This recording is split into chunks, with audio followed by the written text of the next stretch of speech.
Thomas Ray's heart stopped on a remote mountain trail, miles from help, alone with the trees and the sky. A retired Marine who'd faced war zones and survived the worst, he never expected death to find him here, in silence. But as his body collapsed, something far greater opened.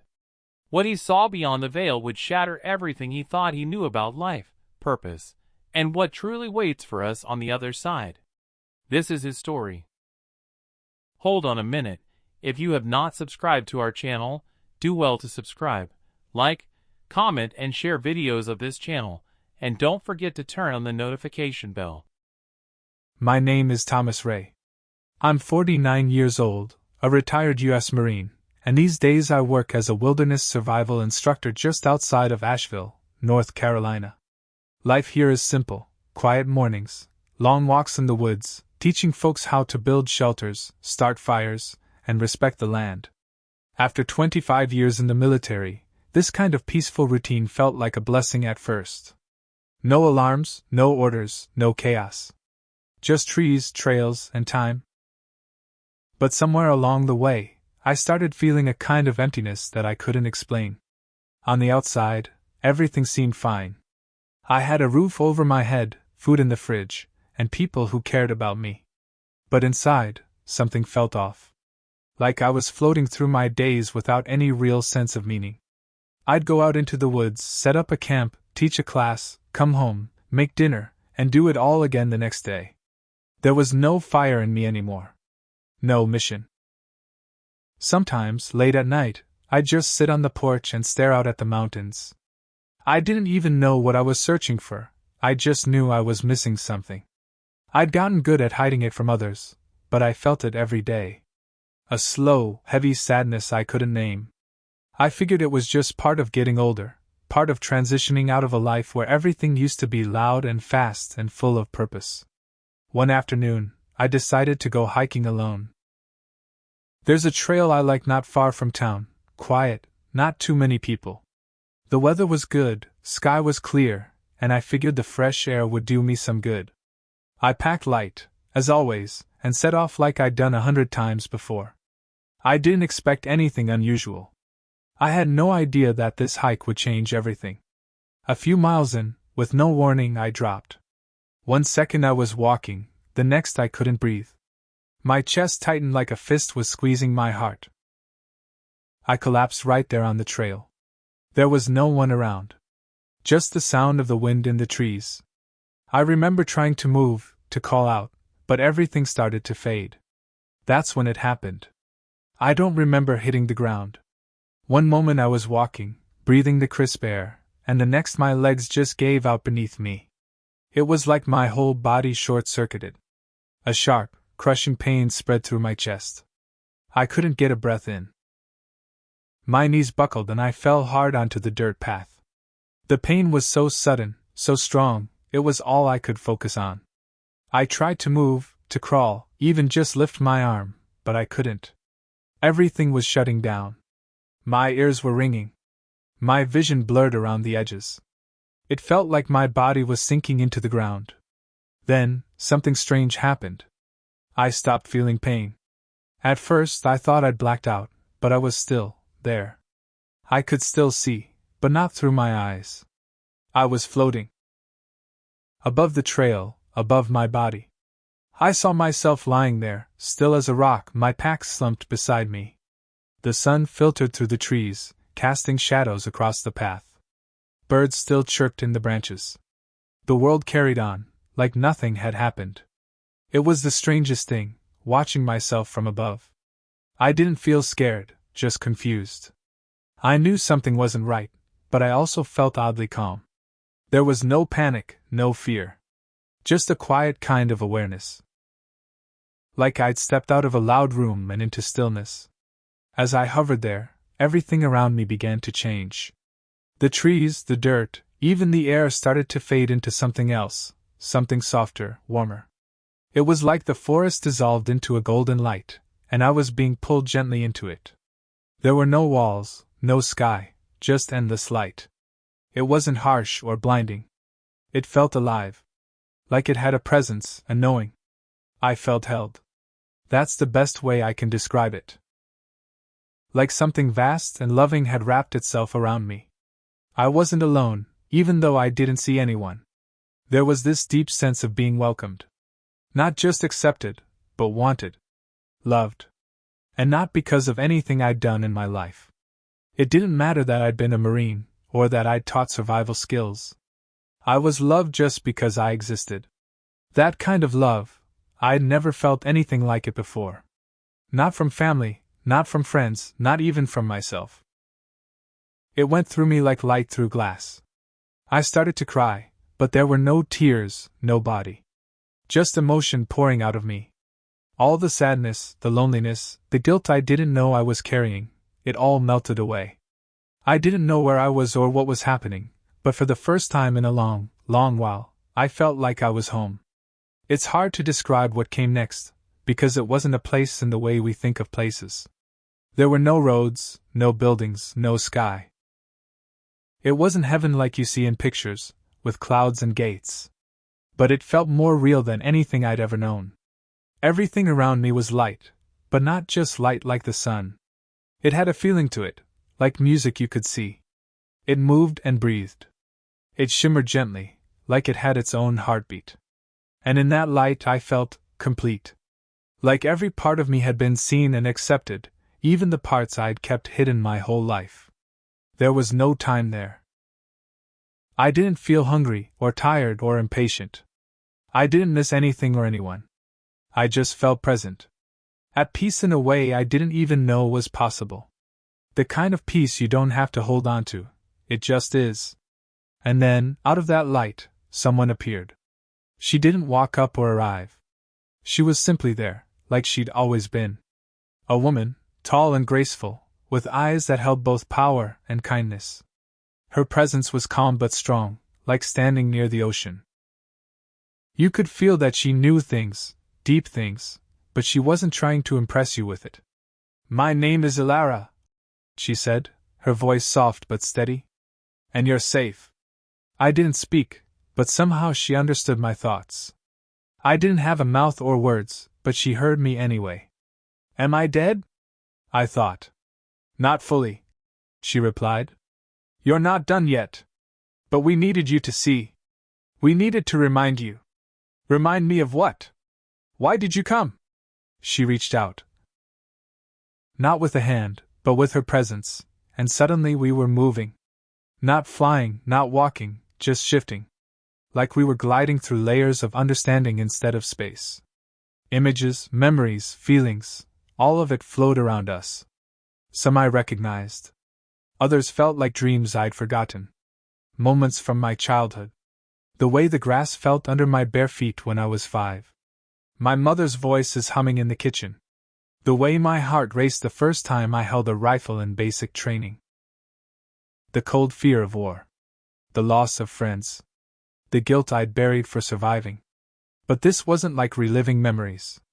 It was like seeing the meaning underneath them. The why behind everything.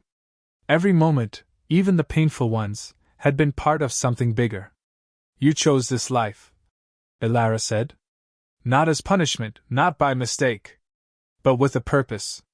I couldn't believe it. "I chose that pain? The war? The loneliness?" "You chose growth," she said. "Earth is a place where souls come to learn, to experience, to remember who they are by forgetting, and then finding their way back." That struck something deep in me. I had spent years feeling like I was drifting, especially after retiring. Like I was done being useful. But now, I saw how even my restlessness had purpose. It had been guiding me, quietly pushing me towards something deeper. "You've touched more lives than you know," Ilara said. "Even when you felt invisible, you were shining a light." I felt overwhelmed, but not in a bad way.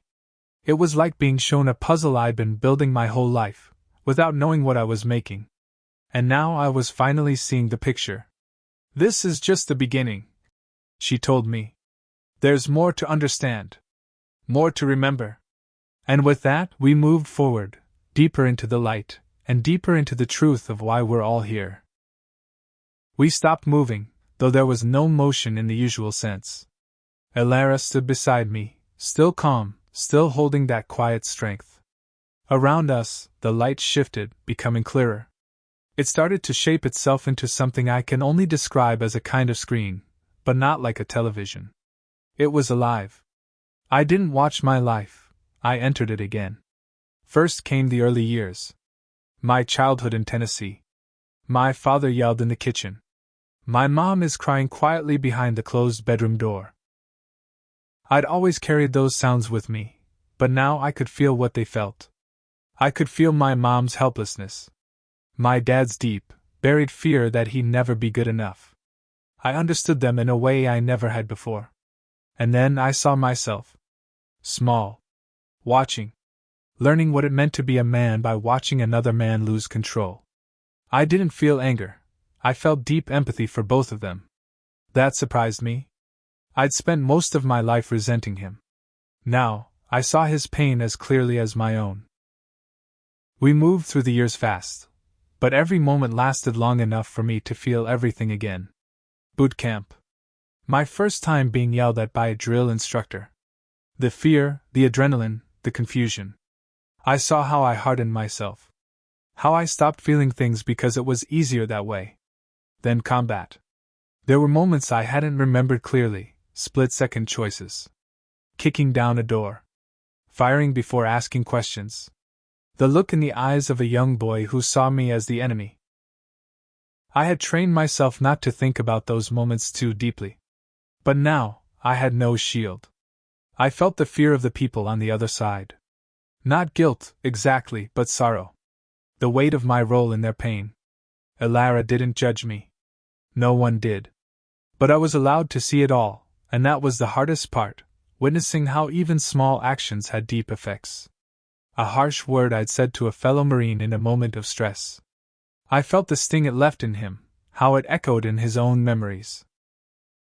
I saw it one time, just putting my hand on a friend's shoulder after we lost someone. It gave him enough strength to keep going. A simple gesture, but it mattered more than I ever knew. And then my family? I saw my ex-wife. The distance that grew between us after I got back. The way I shut down. I saw the pain in her eyes when I wouldn't talk. How she felt invisible. And I felt it too, her loneliness, her confusion. It wasn't about blame. It was about understanding. I saw my daughter. The way she looked up at me when she was 5, holding my hand, trusting me completely. I saw the moment she stopped trying to hug me so much, because I didn't always hug her back. That realization crushed me. I wanted to cry, but there were no tears in that place. Only feeling. Deep, raw feeling. And then, just when the weight of it all felt like too much, I felt something else. Forgiveness. Not just from others. From myself. It came like a warm wind. Elara didn't say anything. She just placed her hand over her heart, and I knew this wasn't about punishment. It was about learning. Becoming. Remembering what kind of soul I truly was underneath all the armor. You're not meant to carry shame, she said gently. You're meant to carry wisdom. I didn't want to run from the truth anymore. I wanted to grow from it. And in that moment, I felt a kind of peace I had never known. A deep, soul-level peace that came from finally facing myself, and still being loved. We moved forward again, and I knew there was more to see. Elara and I moved forward again, though not with steps. The light around us shifted, expanding into what looked like a wide open space without end. It felt like being outside, but there was no sky, no ground, just presence, warmth, and something deeper. A knowing. She turned to me, her voice gentle but clear.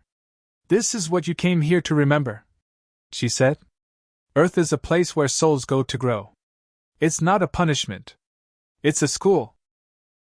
I didn't speak. I just listened. I could feel the truth in her words before they were even fully spoken. She continued. Each life is chosen for the experience it brings. Not everything is easy. In fact, most of it is difficult. But that's how the soul expands, through choice, through challenge, through love and loss. And then she showed me something I'll never forget. It wasn't a picture. It was more like stepping into a vast living weave, like a giant glowing tapestry. Each strand moved gently, connecting to others. They shimmered in and out, not just in space but in time, across generations, lifetimes. Every thread was a soul. Some are bright and steady. Some flickering in and out. Some tangled. Some are straight and strong. But every single one was connected. No strand stood alone. That's us, Elara said. All of us. You, me, the people you've loved, the ones you've hurt, the strangers you passed on the street. Every life touches each other. I could see how a kind act created ripples, spreading light through the whole weave. I also saw how cruelty left dark spots, not as punishment, but as signals for healing, calling other souls to help repair what was broken. I began to weep, not out of sadness, but all my life, I'd believed I was just one man, trying to survive, trying to do what was right. But now I saw that even my smallest choices had meaning. Every moment of compassion. Every act of courage. Every time I chose love instead of anger. It all mattered. You're never alone, Elara said. No soul is insignificant. No life is wasted. That truth settled into me like a seed planted deep.